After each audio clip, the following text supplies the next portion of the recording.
الله الرحمن الرحيم. تجربة الحيود فروم سنجل سليت. الهدف من التجربة هو تعيين الويف لينس للمصدر المستخدم. ده مصدر الليزر اللي احنا عايزين نعين الويف لينس بتاعه. طبعا انا بستخدم هنا سكرين. السكرين دي فيها ديفرنت سليتس. انا بستخدم السليت نمبر A اللي العرض بتاعها هو عبارة عن 16 من 100 ملم.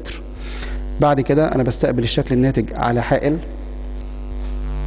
فبيظهر لي هدبة مركزية كبيرة كده مضيئة في النص، وهدب بتتلاشى من ناحية اليمين وهدب بتتلاشى من ناحية الشمال. كل اللي انا بعمله ان انا ببدأ من وضع ان المسافة بين الحائلين 1 متر، ودي بنسميها اكس. بنقيس الواي ازاي؟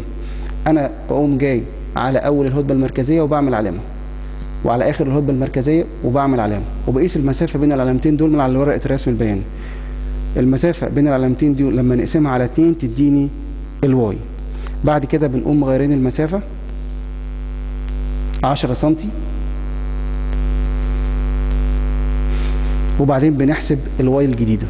بنحسب الواي الجديدة ازاي؟ برضو بنفس الكيفية. بنقوم قايسين عرض الهدبة المركزية ونقسمها على 2 يديني الواي. نقوم مغيرين المسافة كل مرة ونحسب الواي. كل مرة اغير المسافة واحسب الواي، وبنكرر الموضوع ده 3 مرات. وبعدين بنمثل الكلام ده بيانيا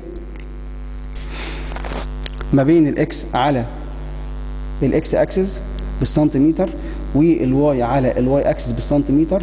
المفروض ان هو بيديني ستريت لاين بيمر بالاوريجن بالشكل ده كده. الاسلوب بتاعه هو عباره عن واي على اكس. انا بحسب اللامدا عن طريق ان انا بقول ان اللامدا بتساوي A في الاسلوب، حيث ال A هي عباره عن 16 من 100 ملم اللي هو عرض الفتحه، والاسلوب بجيبه من على الجراف، وبعدين بحسب اللامدا اللي بتطلع لي بالسنتيمتر.